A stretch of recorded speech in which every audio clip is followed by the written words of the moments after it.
Hello friends, welcome to my channel V commerce academy, जिथे मी वंदना तुम्हाला शिकवणार आहे अकाउंट हा विषय अत्यंत सोप्या पद्धतीने। मुलांनो, 11th कॉमर्सच्या सर्व टॉपिकची ऑब्जेक्टिव्ह सिरीज आपण सुरू केली होती, ती जस्ट संपलेली आहे। तर आजपासून आपण सुरू करतोय 12th कॉमर्स मधील सर्व टॉपिकची ऑब्जेक्टिव्ह क्वेश्चन सिरीज। याच्यामध्ये फर्स्ट टॉपिक आहे introduction to partnership and partnership final account. या टॉपिकचे ऑब्जेक्टिव्ह क्वेश्चन आज आपण डिस्कस करणार आहोत। व्हिडिओ सुरू करण्याआधी तुम्ही जर चॅनलला सबस्क्राइब केलं नसेल तर चॅनलला सबस्क्राइब करा, जेणेकरून तुमचे कोणतेही महत्त्वाचे व्हिडिओ मिस होणार नाही। 11th-12th कॉमर्स मध्ये आपल्याला संघटनांचे प्रकार हा पॉइंट होता। याच्यामध्ये एकल व्यापारी संघटना, भागीदारी संघटना आणि कंपनी हे महत्त्वाचे प्रकार आहेत। एकल व्यापारी संघटना म्हणजे जिथे एकच मालक असतो, व्यवसायाला लागणारा कॅपिटल तो एकटाच आणतो, व्यवसायाचं सगळं वर्किंग मॅनेजमेंट तो एकटा करत असतो किंवा होणारा नफा देखील तो एकटाच घेत असतो, याला एकल व्यापारी संघटना म्हणतात। पार्टनरशिप म्हणजे जिथे दोन व्यक्ती मालक असतात, दोघंही कॅपिटल इंट्रोड्यूस करतात, व्यवसायामध्ये वर्किंग आणि मॅनेजमेंट ते दोघं मिळून करतात आणि होणारा नफा देखील दोघंही मिळून घेतात। आणि तिसरा प्रकार म्हणजे कंपनीमध्ये अनेक सभासद असतात। कंपनीचे मालक कंपनी शेअर कॅपिटलच्या रूपात भाग भांडवल गोळा करते, होणाऱ्या नफ्यातून कंपनीच्या सर्व सभासदांना नफा दिला जातो। तर हे झाले संघटनांचे प्रकार। यातला एक महत्त्वाचा प्रकार म्हणजे भागीदारी संघटना, जेव्हा दोन किंवा त्यापेक्षा जास्त व्यक्ती नफा कमवण्याच्या उद्देशाने एकत्र येतात, होणारा नफा ते वाटून घेतात, व्यवसायामध्ये दोघं मिळून कॅपिटल आणतात, व्यवसायाचं काम मॅनेजमेंट ते दोघं करतात, तर यालाच काय म्हणतात पार्टनरशिप। जेवढ्या पार्टनरशिप फॉर्म आहेत, आता समजा इंडियामध्ये ए आणि बी ने पार्टनरशिप केली, सी आणि डी ने, राजा आणि रामने पार्टनरशिप केली, तर अशा अनेक पार्टनरशिप संस्था किंवा भागीदारी संस्था इंडियामध्ये आहेत। तर यांच्यावर नियंत्रण ठेवण्यासाठी एक रेग्युलेटरी ऑथॉरिटी आहे। इंडियन पार्टनरशिप ॲक्ट 1932 ला इंट्रोड्यूस झाला, ठीक आहे। तर या कायद्याअंतर्गत भागीदारी संस्थांवर नियंत्रण ठेवलं जातं, ठीक आहे। तर आजच्या व्हिडिओमध्ये ॲक्ट, त्यानंतर मेथड्स ऑफ कॅपिटल, या सगळ्या मुद्द्यांशी रिलेटेड ऑब्जेक्टिव्ह क्वेश्चन्स आपण डिस्कस करू। चला तर सुरू करायचा आजचा व्हिडिओ सुरू करण्याआधी जर तुम्ही चॅनलला सबस्क्राइब केलं नसेल तर चॅनलला सबस्क्राइब करा आणि व्हिडिओ जर तुम्हाला आवडला तर त्याला कमेंट्स नक्की करा। चला तर सुरू करायचा आजचा व्हिडिओ। फर्स्ट क्वेश्चन आहे, select the most appropriate alternative from the following and rewrite the sentence. MCQ type questions आपल्याला विचारलेत। फर्स्ट क्वेश्चन आहे, when there is no partnership agreement between partners the division of profit take place in dash ratio. Partnership agreement म्हणजे काय? Partnership म्हणजे काय कळालं तुम्हाला? जेव्हा दोन किंवा त्यापेक्षा जास्त व्यक्ती एकत्र येतात, व्यवसाय करण्याच्या उद्देशाने एकत्र येतात, होणारा नफा ते वाटून घेतात, तर यालाच काय म्हणतात पार्टनरशिप म्हणतात। म्हणजे बिझनेस करण्यासाठी दोन व्यक्ती जेव्हा एकत्र येतात याला आपण काय म्हणतो पार्टनरशिप, ठीक आहे। मग पार्टनरशिपमध्ये ज्या वेळेस दोन पार्टनर आले, उदाहरणार्थ आपण गृहीत धरलं ए आणि बी दोन पार्टनर एकत्र आले, मग त्यांचं जे पार्टनरशिपच्या बाबतीत, व्यवसायाच्या बाबतीत जे त्यांचे ठरलेले आहे की त्यांनी ठरवलंय आपण प्रॉफिट किती घ्यायचा, कॅपिटल किती आणायचा, प्रॉफिट कसा डिवाइड करायचा, त्यानंतर मॅनेजमेंट कोण करणार, वर्किंग कोण करणार, तर त्यांच्यात ज्या पार्टनरशिपच्या टर्म्स अँड कंडिशन्स आहेत तर त्यात त्यांनी डिस्कस केलेल्या, तर यालाच काय म्हणतात ॲग्रीमेंट म्हणतात। It may be oral or written. Agreement हे ओरल किंवा रिटन असू शकतं। ज्या वेळेस पार्टनरशिप फॉर्मचं ॲग्रीमेंट हे रिटन फॉर्ममध्ये, याला म्हणतात पार्टनरशिप डीड, ठीक आहे। आणि त्या पार्टनरशिप डीडमध्ये पार्टनरशिपशी रिलेटेड सगळे जे प्रोव्हिजन्स असतात तर ते त्याच्यामध्ये मेन्शन केलेले असतात। आणि इन केस ते जर मेन्शन केलेले नसेल किंवा पार्टनरशिप डीडच बनवलेली नसेल तर कोणते प्रोव्हिजन फॉलो होतात किंवा रेशो काय फॉलो होतो, तर हा प्रश्न विचारला आपल्याला, ठीक आहे। When there is no partnership agreement, partnership ॲग्रीमेंटच तयार केलेला नाहीये, तर पार्टनरशिप ॲग्रीमेंटमध्ये दोन्ही पार्टनरनी किती कॅपिटल आणायचं, त्यानंतर त्यांचा प्रॉफिट कसा डिवाइड होणार, वर्किंग कोण करणार, तर ह्या सगळ्या गोष्टीच्या बाबतीत प्रोव्हिजन्स लिहिलेले असतात। आणि जर तिथं पार्टनरशिप डीडच केलेली नसेल, बनवलेली नसेल किंवा डीडमध्ये काही पॉईंट मेन्शन केलेला नसतील, तर ॲज पर इंडियन पार्टनरशिप ॲक्टमध्ये जे प्रोव्हिजन दिलेले तर ते फॉलो करावे लागतात। त्या प्रोव्हिजनमध्ये पहिली प्रोव्हिजन आहेत बघा, प्रोव्हिजन ऑफ पार्टनरशिप ॲक्ट 1932। ज्या वेळेस पार्टनरशिप डीड बनवलेली नाहीये किंवा पार्टनरशिप डीडमध्ये हे मुद्दे मेन्शन केलेले नाहीये, तर या केसमध्ये partnership deed is silent about any point. म्हणजेच पार्टनरशिप डीड एक तर बनवलेली नसेल किंवा त्याच्यामध्ये हे मुद्दे मेन्शन केलेले नसतील, तर कोणते प्रोव्हिजन्स फॉलो होणार? त्या केसमध्ये प्रॉफिटचं डिस्ट्रीब्युशन हे इक्वल होणार इक्वल रेशोमध्ये, ठीक आहे। ए बी सी जेवढे पार्टनर्स असतील तर तेवढ्या पार्टनर्समध्ये प्रॉफिट कसा डिवाइड होणार, इक्वल होणार। कोणत्या केसमध्ये, जर पार्टनरशिप डीड बनवलेली नसेल किंवा त्याच्यामध्ये हा मुद्दा मेन्शन केलेला नसेल तर प्रॉफिट कोणत्या रेशोने डिवाइड होणार, इक्वल रेशोने, किंवा डिस्ट्रीब्युशन ऑफ प्रॉफिट कोणता रेशो फॉलो केला जाणार, इक्वल रेशो, ठीक आहे। Interest on drawing, interest on drawing कोणत्या रेटने असणार, जर समजा पार्टनरशिप डीड मध्ये जर मेन्शन केलेला नसेल तर इंटरेस्ट ऑफ ड्रॉविंग चार्ज होणार नाही, ठीक आहे।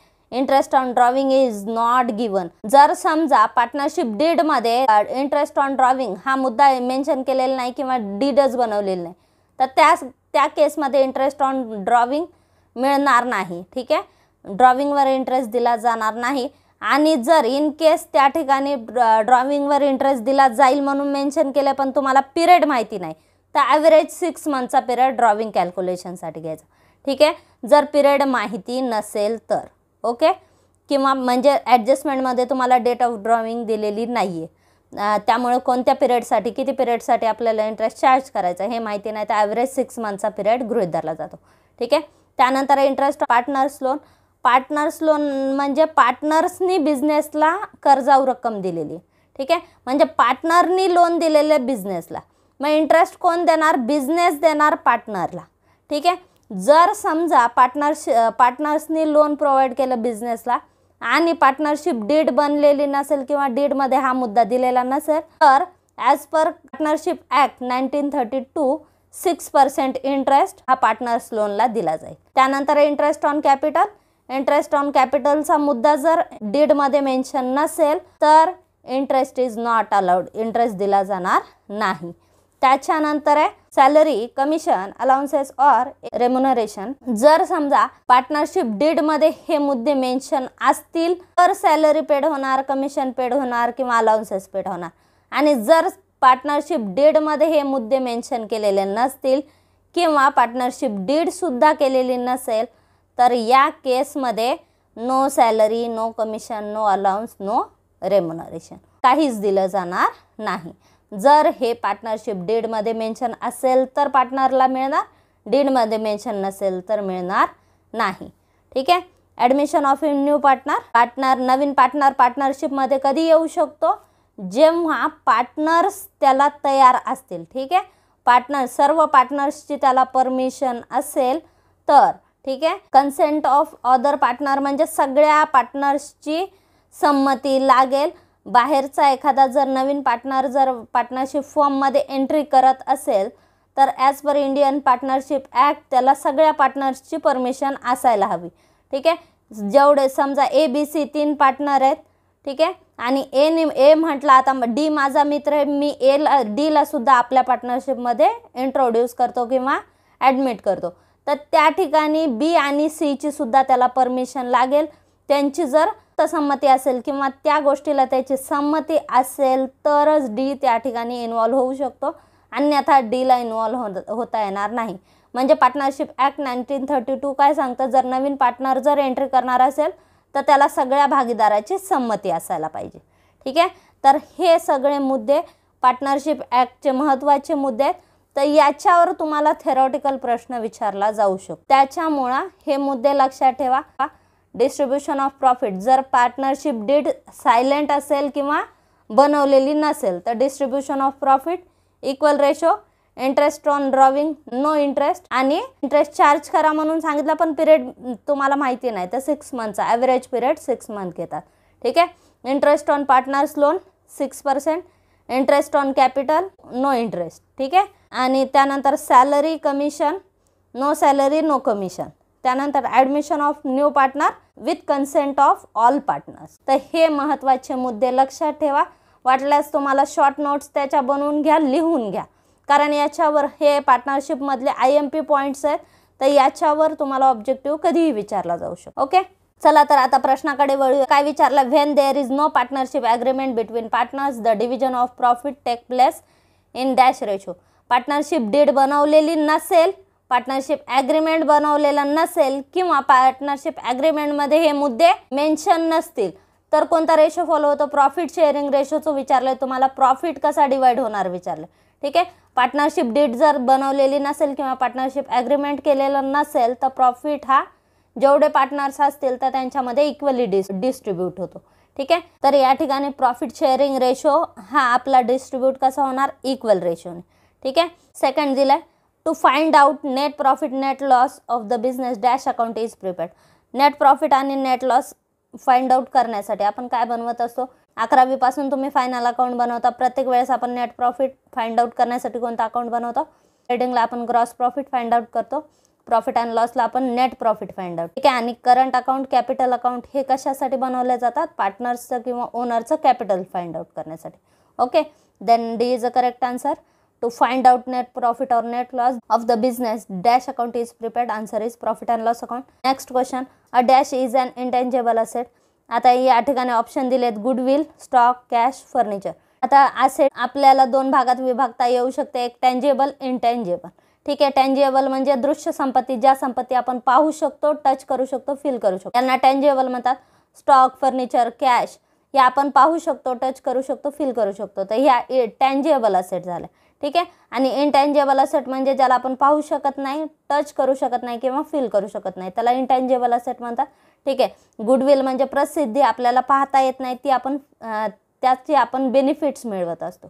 ठीक आहे. आपल्याकडे गुडविल जास्त आहे म्हणजे आपल्या व्यवसायाची प्रसिद्धी जास्त आहे, याचा फायदा आपल्याला सेल्स इन्क्रीजमध्ये किंवा आपला व्यवसायाची ग्रोथ होण्यामध्ये होतो. ठीक आहे. त्यामुळे गुडविल ही कोणती संपत्ती, गुडविल आपल्याला पाहता येत नाही, टच करता येत नाही, फील करता येत नाही, पण त्याच्यामुळे आपल्या व्यवसायाची ग्रोथ होते. ठीक आहे. तर याला काय म्हणतात, याला म्हणतात इंटँजेबल असेट. ठीक आहे. Goodwill is an intangible asset. त्यानंतर next, in absence of an agreement, interest on loan advance by the partner to the firm allowance at the rate of. Partnership डीडमध्ये कोणते प्रोव्हिजन दिलेले आहेत, जर पार्टनरशिप डीड सायलेंट असेल किंवा agreement बनवलेलं नसेल, in absence of an agreement म्हणजेच आपण ॲग्रीमेंट बनवलेलं नाही किंवा ॲग्रीमेंटमध्ये तो मुद्दा मेन्शन केलेला नाही. ठीक आहे. Agreement is silent about the point. ठीक आहे. तर त्या केसमध्ये आपण कोणते रूल्स फॉलो करतो किंवा पार्टनरशिप ॲक्ट 1932च्या कोणते प्रोव्हिजन्स फॉलो करतो, तर ते प्रोव्हिजन आत्ताच आपण डिस्कस केले. आणि त्याच्यानुसार interest on loan advance by a partner म्हणजेच पार्टनरनी व्यवसायाला लोन प्रोव्हाइड केलेला असेल किंवा पार्टनरनी बिझनेसला लोन दिला असेल, तर बिझनेस त्याला काय देतो, इंटरेस्ट देत असतो. आणि हा इंटरेस्ट कोणत्या रेटने चार्ज होतो, 6%. Okay. Next, liability of partners in partnership business is. Liability of partner, पार्टनरची लायबिलिटी म्हणजे काय, पार्टनरशिप फर्ममध्ये पार्टनरची लायबिलिटी ही अनलिमिटेड असते. आता लायबिलिटी दोन प्रकारची असते, लिमिटेड, अनलिमिटेड. ठीक आहे. लिमिटेड लायबिलिटी म्हणजे आपण व्यवसायात जेवढे पैसे गुंतवले तेवढ्या पैशापुरतीच आपली लायबिलिटी मर्यादित आहे, याला म्हणतात लिमिटेड लायबिलिटी. मग ही लिमिटेड लायबिलिटी कुठे असते, कंपनीमध्ये मालकाची लायबिलिटी किंवा सभासदाची किंवा शेअर होल्डरची लायबिलिटी लिमिटेड असते. ठीक आहे. म्हणजे त्यांनी जेवढं कॅपिटल इंट्रोड्यूस केलं किंवा जेवढ्या किमतीचे त्यांनी भाग खरेदी केले त्यांची लायबिलिटी तेवढीच मर्यादित असते. ठीक आहे. मग याला काय म्हणतात, लिमिटेड लायबिलिटी म्हणतात. आणि पार्टनरशिप फर्ममध्ये पार्टनरची लायबिलिटी अनलिमिटेड असते. म्हणजेच इन केस जर पार्टनरशिप फर्मचं डिझोल्युशन झालं किंवा विसर्जन झालं तर फर्मला त्यांच्या सगळ्या असेट्स विकून लायबिलिटी पेड कराव्या लागते. आता आपण गृहीत धरू फर्मच्या लायबिलिटी आहेत 2 लाख आणि फर्मच्या आपल्या सगळ्या असेट विकून, आपल्या पार्टनरशिप फर्मच्या सगळ्या असेट विकून आपल्याला मिळाले 1.5 लाख. ठीक आहे. किती मिळाले, 1.5 लाख. मग तेवढे आपण पेड केले, उरले किती, 50,000 उरले. आता हे 50,000 आपण दिले का, नाही. मग आता हे 50,000 द्यावे लागतील. ठीक आहे. फर्मला सगळ्या लायबिलिटी पेड कराव्या लागतील. मग कुठून देणार, असेट तर सगळ्या संपल्या, मग कुठून देणार. मग हे जे 50,000 आहेत हे पार्टनर्सला द्यावे लागतील त्यांच्या पर्सनल प्रॉपर्टीतून. ठीक आहे. मग त्यांना पर्सनल प्रॉपर्टीतून 50,000 आणावे लागतील. आता उदाहरणार्थ आपण गृहीत धरला ए आणि बी दोघं पार्टनर्स आहेत. मग ए अँड बीचा प्रॉफिट शेअरिंग रेशो इक्वल आहे. ठीक आहे. दोघंही इक्वली प्रॉफिट शेअर करतात. मग या ए अँड बीला मिळून ही लायबिलिटी पेड करावी लागेल. ठीक आहे. मग यातले 25,000 कोण आणेल, ए आणेल त्याच्या पर्सनल प्रॉपर्टीतून आणि बी आणेल त्याच्या पर्सनल प्रॉपर्टीतून. ठीक आहे. तर 25,000 दोघांना द्यावे लागतील आणि ही लायबिलिटी पेड करावी लागेल. ठीक आहे. म्हणजेच in case of dissolution of partnership firm, म्हणजे जेव्हा फर्म डिझॉल्व होते त्यावेळेस जर फर्मच्या सगळ्या असेट्स विकून लायबिलिटी पेड कराव्या लागतात, त्या केसमध्ये जर समजा सगळ्या असेट विकून सुद्धा जर समजा आपल्याला अजून देणे द्यायची आहेत, व्यवसायाचे देणे द्यायचे आहेत, लायबिलिटी पेड करायचे, तर त्या केसमध्ये पार्टनरला त्यांच्या पर्सनल प्रॉपर्टीतून शेअर आणावा लागेल.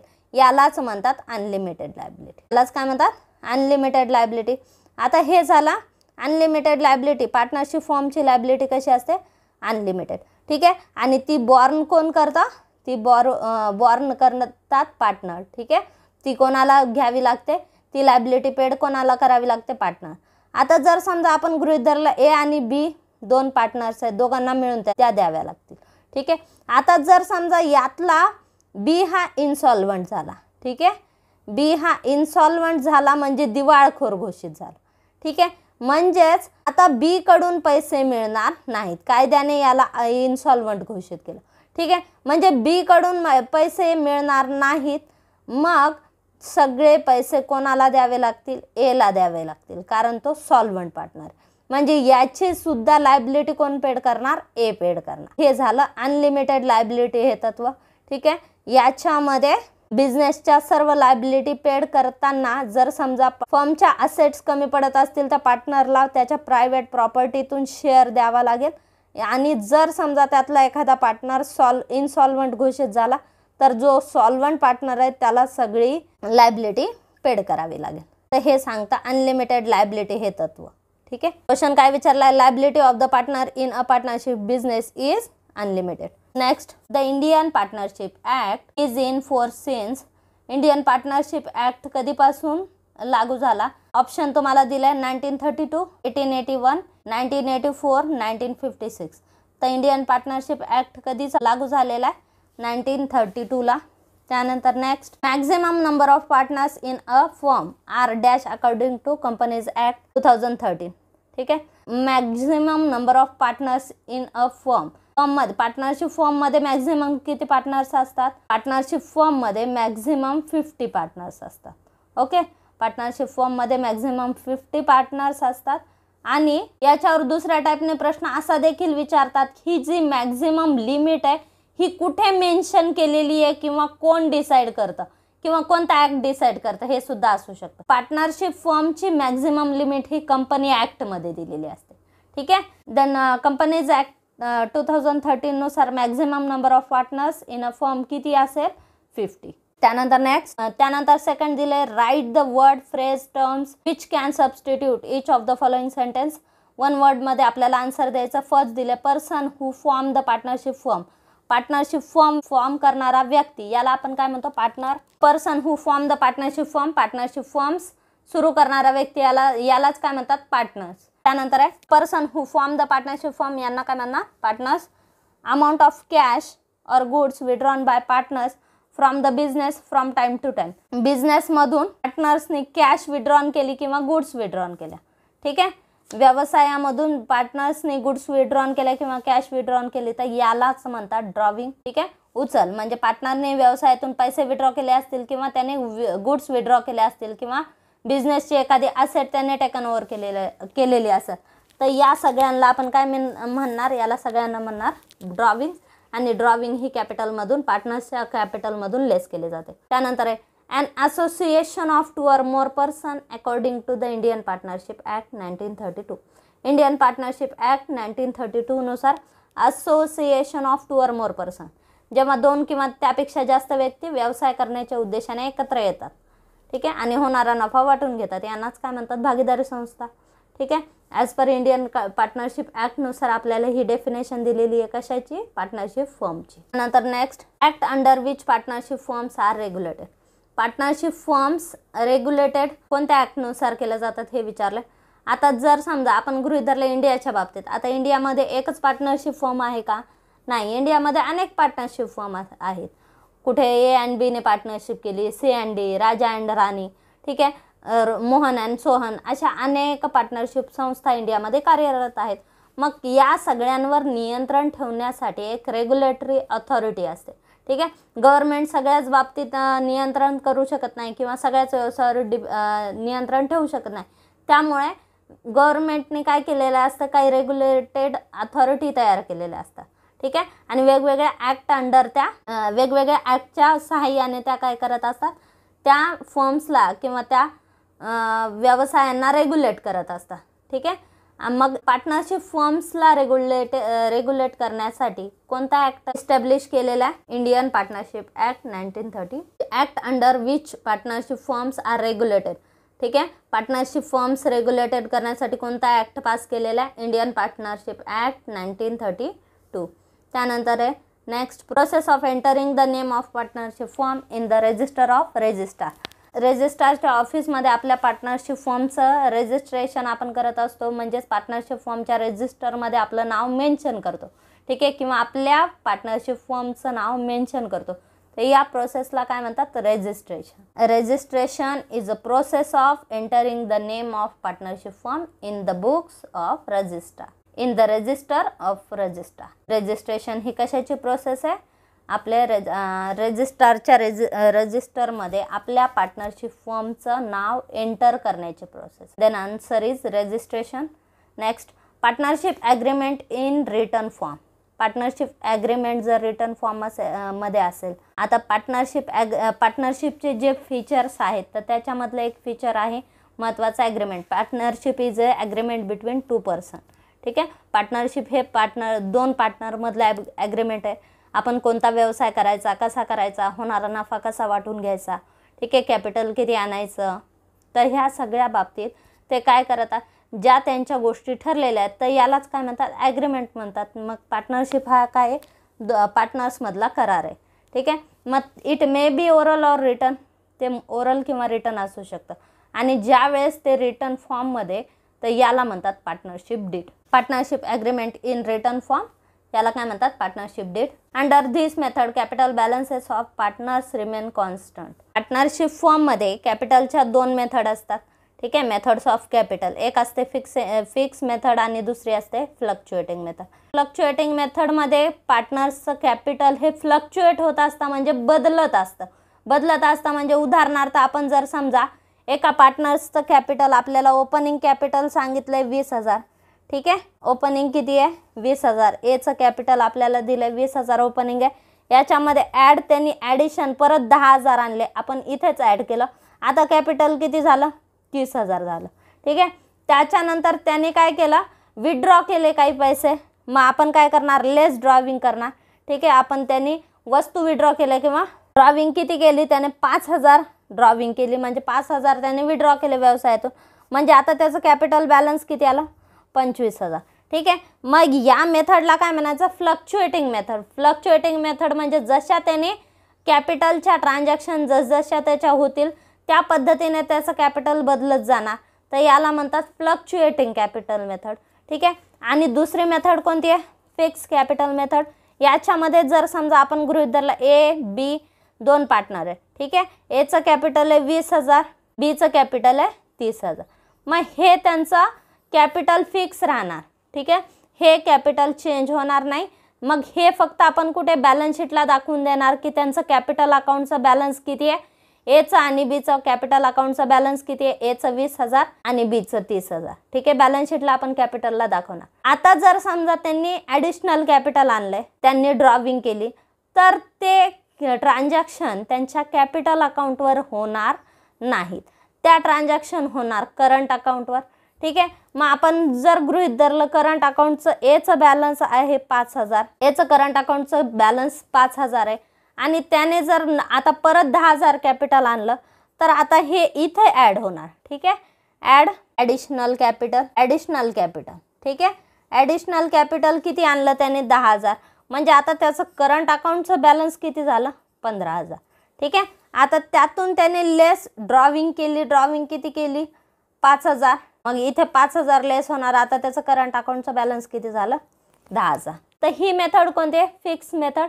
फिक्स मेथडमध्ये कॅपिटलची फिक्स अमाऊंट बॅलन्स शीटला दाखवली जाते, याच्यामध्ये चेंज होत नाही. इट्स रिमेन अनचेंज, ठीक आहे. इट्स रिमेन अनचेंज म्हणजे ती चेंज होणार नाही, ती सेम राहणार. ठीक आहे, त्याच्यामध्ये बदल होणार नाही आणि ही कॉन्स्टंट राहणार. आणि बदल कशामध्ये होणार, मग त्यावेळेस आपल्याला चेंजेस करायचे, ॲडिशन किंवा सबस्ट्रॅक्शन आपल्याला करायचं आहे. तर आपल्याला जर समजा त्या ट्रान्झॅक्शन पास करायच्या असतील कॅपिटलच्या, मग आपण इथे तर करू शकत नाही त्या कॅपिटलमध्ये, कारण हे अनचेंज राहणार. त्याच्यामुळं मग आपण दुसरं अकाउंट कोणतं तयार केलं, दुसरं अकाउंट ओपन केलं, करंट अकाउंट. आपल्याला ज्या ट्रान्झॅक्शन पास करायच्यात कॅपिटलच्या त्या आपण इथे करणार करंट अकाउंटवर. ठीक आहे, देन एचं करंट अकाउंटचं बॅलन्स किती होतं, 5000. त्याच्यामध्ये आपण काय केलं, ॲडिशन, म्हणजे या वर्षीचं ॲडिशन आपण इथे घेतलं, 10,000 ॲडिशन केलं. ठीक आहे, 15,000. त्यानंतर ड्रॉविंग आपण लेस केली त्याची 5,000, म्हणजे आता बॅलन्स किती आलं, आता बॅलन्स आलं 10,000. तर या पद्धतीने कॅपिटलच्या दोन मेथड आहेत, fix capital method, fluctuating capital method. Fluctuating capital मेथडमध्ये सगळ्या ट्रान्झॅक्शन कॅपिटल अकाउंटमध्येच पास होतील. ठीक आहे, आणि फिक्स कॅपिटल मेथडमध्ये कॅपिटल अकाउंट हे अनचेंज राहील किंवा कॉन्स्टंट राहील, सेम राहील, त्याच्यामध्ये बदल होणार नाही. मग बदल कशामध्ये आपण करणार, मग ह्या ज्या ट्रान्झॅक्शन आहेत आपण करंट अकाउंटवर करणार. ठीक आहे, आणि बॅलन्स कोणता चेंज होणार, करंट अकाउंटचं बॅलन्स चेंज होणार, कॅपिटल अकाउंटचं सेम राहणार.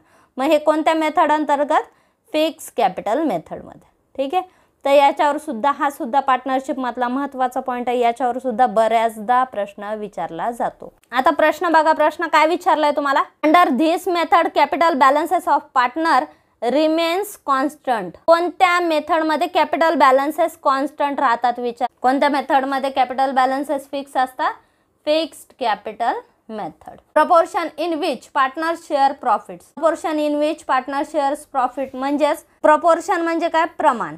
ठीक आहे, in which partner share profit, partner profit share करतात, तर ते प्रमाण कोणतं असतं, त्यालाच आपण काय म्हणतो, प्रॉफिट शेअरिंग रेशो. ज्या रेशोमध्ये partners profit and loss divide करत असतात, तर त्या रेशोला काय म्हणतात, प्रॉफिट शेअरिंग रेशो.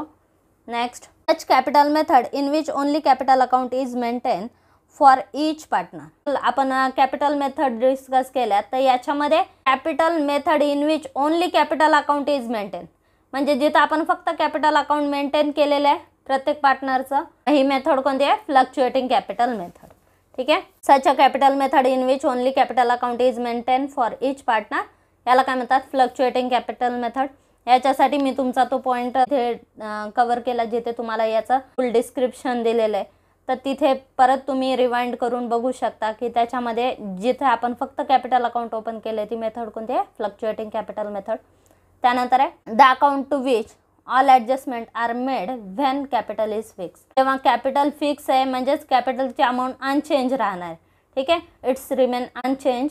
त्यावेळेस आपण दुसरा अकाउंट मेंटेन करतो ॲडजस्टमेंटसाठी. ठीक आहे, ॲडजस्टमेंट पास करण्यासाठी. मग त्या अकाउंटला काय म्हणतात, current account. The account to which all adjustment are made when capital is fixed, answer is current account. Next, expenses which are paid before they are due. Expenses आपण पेड केले, कधी paid केले, बिफोर दे आर ड्यू, म्हणजे expenses due होण्याच्या आधी. समजा आपल्याला फॅक्टरीचा rent 10,000 द्यायचा आहे, पण तो रेंट या वर्षी नाही द्यायचा, पुढच्या वर्षी द्यायचा, तरी आपण या वर्षी देऊन टाकले, आपल्याकडे पैसे अवेलेबल होते, आपण तो खर्च पेड केला. मग यालाच काय म्हणतात, ड्यू डेटच्या आधी दिलेला खर्च, याला म्हणतात prepaid expenses. Next, the account that are prepaid at the end of each accounting year. प्रत्येक अकाउंटिंग इयर संपल्यानंतर आपण कोणता अकाउंट प्रिपेअर करतो. ठीक आहे, तर प्रत्येक अकाउंटिंग इयर संपल्यानंतर आपण फायनल अकाउंट प्रिपेअर करत असतो. फायनल अकाउंट प्रिपेअर करताना बघा, तुम्ही प्रॉफिट ट्रेडिंग अकाउंट बनवला, ट्रेडिंग अकाउंटच्या खाली एक आपण लाईन देतो, for the year ended. Okay, for the year ended 31 March 2013. ठीक आहे, for the year ended 31 December 2014. त्यानंतर प्रॉफिट अँड लॉस अकाउंटसुद्धा आपण बनवत असतो. प्रॉफिट अँड लॉस अकाउंटच्या सुद्धा खाली आपण लिहित असतो बघा, फॉर द इयर एंडेड. ठीक आहे, म्हणजेच त्या पिरियड एंड झाल्यानंतर आपण ते अकाउंट बनवलेलं. आणि ते अकाउंट कोणतं आहे, trading account, profit and loss account आणि बॅलन्स शीट, या तिन्हीचा सेट मिळून याला आपण काय म्हणतो, याला आपण म्हणतो फायनल अकाउंट. ठीक आहे, आणि ते कधी बनवलं जातं, at the end of accounting year.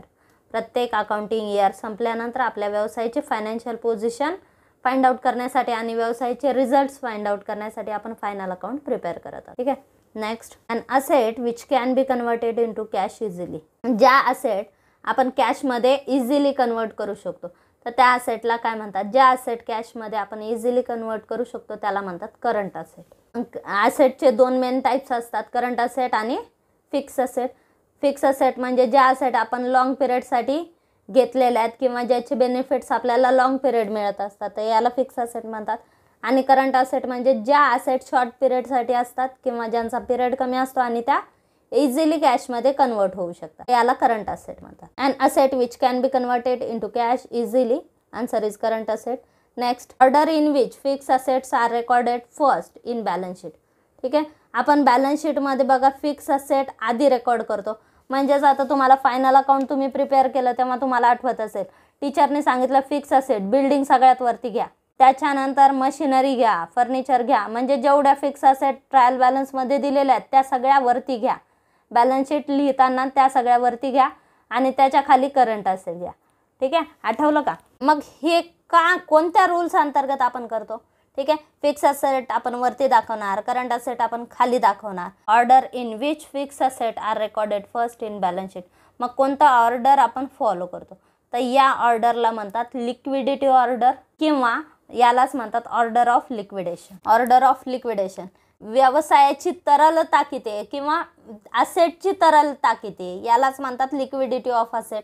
ठीक आहे, म्हणजे ती ॲसेट आपल्याला किती लवकर किती फ्रिक्वेंटली आपल्याला कॅशमध्ये कन्वर्ट करता येते, तर यालाच लिक्विडिटी म्हणतात. मग ज्या ॲसेट फ्रिक्वेंटली आपल्याला क्विकली आपल्याला कॅशमध्ये कन्वर्ट करता येतात तर यालाच आपण काय म्हणतो, याला आपण करंट ॲसेट म्हणत असतो. बघा इथे काय दिलं आहे, an asset which can be converted into cash easily. ज्या ॲसेट आपल्याला कॅशमध्ये कन्वर्ट करता येतात लवकर तर याला आपण करंट ॲसेट म्हणतो. ठीक आहे, आणि ज्या ॲसेट आपल्याला लवकर कॅशमध्ये कन्वर्ट करता येत नाही याला फिक्स ॲसेट म्हणतात. म्हणजेच करंट ॲसेटची लिक्विडिटी जास्त आहे, फिक्स ॲसेटची लिक्विडिटी कमी असते, त्यामुळे त्या सगळ्यात वरती दाखवल्या जातात. मग या ऑर्डरला काय म्हणतात, order of liquidation. Order in which fix assets are recorded first in balance sheet known as order of liquidation. त्यानंतर आहे the account in which selling expenses of business are recorded. आपण बिझनेसमध्ये सेलिंग एक्सपेन्सेस हा point कुठे दाखवणार किंवा याची posting कुठे करणार? सेलिंग एक्सपेन्सेस म्हणजे वस्तू विक्रीचा खर्च. वस्तू विक्रीचा खर्च म्हणजे हा खर्च कोणता आहे? खर्च 2 प्रकारचे असतात, डायरेक्ट एक्सपेंडिचर आणि इनडायरेक्ट एक्सपेंडिचर. डायरेक्ट एक्सपेंडिचर म्हणजे जे खर्च प्रोडक्शनशी रिलेटेड असतात त्यांना डायरेक्ट एक्सपेंडिचर म्हणतात, आणि जे खर्च प्रोडक्शनशी रिलेटेड नसतात, प्रोडक्शन झाल्यावर ते खर्च झालेले असतात, म्हणजेच उदाहरणार्थ सेलिंगचे खर्च असतील किंवा ऑफिसचे खर्च असतील, तर हे सगळे खर्च प्रोडक्शनशी रिलेटेड नसतात. ठीक आहे, मग हे सगळे इनडायरेक्ट एक्सपेंडिचर कुठे दाखवले जातात? प्रॉफिट अँड लॉस अकाउंटच्या डेबिटला. आणि सेलिंग एक्सपेन्सेस हा सुद्धा एक इनडायरेक्ट एक्सपेंडिचर आहे आणि हे सुद्धा कुठे दाखवले जातात? प्रॉफिट अँड लॉस अकाउंटच्या डेबिटला. सेलिंग एक्सपेन्सेस आपण कुठे दाखवणार? प्रॉफिट अँड लॉस अकाउंटच्या डेबिट साईडला. ठीक आहे, त्यानंतर debit balance of trading account. ठीक आहे, हे आपलं ट्रेडिंग अकाउंट समजा. आता इथे तुम्हाला काय दिलं? डेबिट बॅलन्स दिलं. डेबिट बॅलन्स दिलं म्हणजे डेबिटची टोटल जास्त आहे. ठीक आहे, डेबिटची टोटल जास्त आहे म्हणजे बॅलन्स इथे आलं. मग क्रेडिट साईडला काय येतो? ग्रॉस लॉस येतो. ठीक आहे, then answer is gross loss. माझे याच्या आधीचे 11th कॉमर्सचे व्हिडिओ तुम्ही जर बघितले असेल तर 11th कॉमर्सचा फायनल अकाउंटचा जो टॉपिक आपण डिस्कस केलेला आहे तर त्याच्यामध्ये हे मुद्दे इन डिटेल डिस्कस केलेले. ठीक आहे, त्यानंतर credit balance of profit and loss account. आता सपोज हे प्रॉफिट अँड लॉस अकाउंट आहे, मग आता इकडची क्रेडिट बॅलन्स म्हणजे क्रेडिटची टोटल जास्त आहे. ठीक आहे, क्रेडिटची टोटल जास्त आहे म्हणजे बॅलन्स इथं आहे ना. ठीक आहे, म्हणजे या डेबिट साईडला बॅलन्स आलेलं प्रॉफिट अँड लॉस अकाउंटच्या डेबिटला काय येतं? Net profit. Then answer is net profit. याच्यामध्ये कन्फ्यूज करणारा पॉईंट असा असतो, डेबिट बॅलन्स म्हणजे आपल्याला वाटतं की ते डेबिटला येतं. ठीक आहे, डेबिट बॅलन्स हे क्रेडिटला शो होतं. ठीक आहे, आणि क्रेडिट बॅलन्स हे डेबिटला शो होतं. म्हणजेच डेबिट बॅलन्स म्हणजे डेबिटची टोटल जास्त आहे आणि बॅलन्स कुठं आलं आहे? क्रेडिटला. ठीक आहे, मग क्रेडिटला आलेला ग्रॉस लॉस असतो. आणि credit balance of profit and loss account क्रेडिटचे टोटल जास्त आहे म्हणजेच बॅलन्स आपण इथे डेबिटला काढलं आणि त्या बॅलन्सला आपण नाव काय देतो? हे जे डेबिट साईडला आलेलं बॅलन्स आहे याला आपण नाव प्रॉफिट देतो. ठीक आहे, then net profit. Credit balance of profit and loss account is net profit. त्यानंतर next, state whether the following statements are true or false with reason. First दिलं partnership form is a non trading concern. Trading concern आणि non trading concern म्हणजे काय? Concern म्हणजे व्यवसाय. ठीक आहे, business 2 प्रकारचे असतात, एक ट्रेडिंग कन्सर्न दुसरं non trading concern. Trading concern म्हणजे काय की ज्या व्यवसायामध्ये जे व्यवसाय आपण नफा कमवण्याच्या उद्देशाने स्थापन केले तिथे आपण वस्तू विकतोय किंवा सर्व्हिस प्रोव्हाइड करतोय. ठीक आहे, एक तर वस्तू आपण प्रोड्यूस करतो, प्रोडक्शन करून विकतो किंवा आपण ती रिसेल करतो.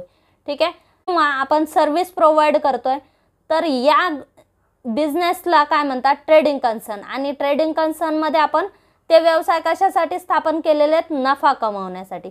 ठीक आहे, ट्रेडिंग कन्सर्नचा मेन उद्देश काय असतो, नफा कमवणे हा त्यांचा मेन उद्देश असतो. आणि नॉन ट्रेडिंग कन्सर्न म्हणजे ज्या संस्था नफा कमवण्यासाठी स्थापन झालेल्या नाही आहेत, त्या सर्व्हिस प्रोव्हाइड करण्यासाठी झालेल्या आहेत. कोणाला सर्व्हिस प्रोव्हाइड करतात, त्या पब्लिकला सर्व्हिस प्रोव्हाइड करतात. उदाहरणार्थ लायब्ररी, चॅरिटेबल ट्रस्ट, त्यानंतर स्पोर्ट क्लब, हॉस्पिटल्स, हे सगळे कशामध्ये येतात, हे सगळे नॉन ट्रेडिंग कन्सर्नमध्ये येतात. पार्टनरशिप फॉर्मची डेफिनेशन काय दिली आहे तुम्हाला, पार्टनरशिप फॉर्मची डेफिनेशन सांगितली आहे. It is association of 2 or more person when 2 or more persons are come together and share the profit of business. ठीक आहे, जेव्हा 2 व्यक्ती व्यवसाय करण्याच्या उद्देशाने एकत्र येतात आणि व्यवसायात होणारा नफा ते वाटून घेतात, याला पार्टनरशिप फर्म म्हणतात. ठीक आहे, देन पार्टनरशिप फर्म ही नफा कमवण्याच्या उद्देशाने स्थापन झालेली असते. ठीक आहे, व्यवसाय करणे आणि त्यातून नफा कमवणे हे पार्टनरशिप फर्मचा महत्त्वाचा उद्देश असतं.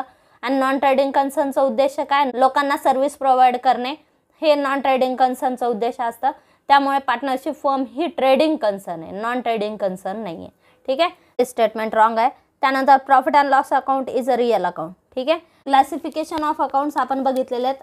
रिअल अकाउंटमध्ये काय येतात, रिअल अकाउंटमध्ये ॲसेट्स येतात, बिल्डिंग, प्लांट, मशिनरी, कॅश, हे सगळे रिअल अकाउंट्स आहेत. प्रॉफिट अँड लॉस अकाउंटच्या डेबिटला आपण काय दाखवतो, प्रॉफिट अँड लॉस अकाउंटच्या डेबिटला एक्सपेन्सेस, लॉसेस, इन्कम, गेन्स दाखवत असतं. त्यामुळे प्रॉफिट अँड लॉस अकाउंट हे एक नॉमिनल अकाउंट आहे. ठीक आहे, आणि तिथे आपण profit and loss find out करत असतो. देन हे स्टेटमेंट काय रॉंग आहे. प्रॉफिट अँड लॉस अकाउंट हे एक प्रकारचं नॉमिनल अकाउंट आहे, ते रिअल अकाउंट नाही आहे.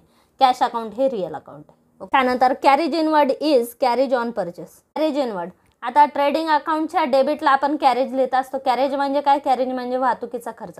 वस्तू ज्यावेळेस आपण खरेदी केली तर ज्यावेळेस आपण फॅक्टरीमध्ये आणतोय तर त्यावेळेस जो वाहतुकीचा खर्च लागतो तर याला आपण कॅरेज म्हणणार. म्हणजे नुसता कॅरेज वर्ड दिला तर आपण तो वाहतुकीचा खर्च परचेसशी रिलेटेड गृहीत धरतो.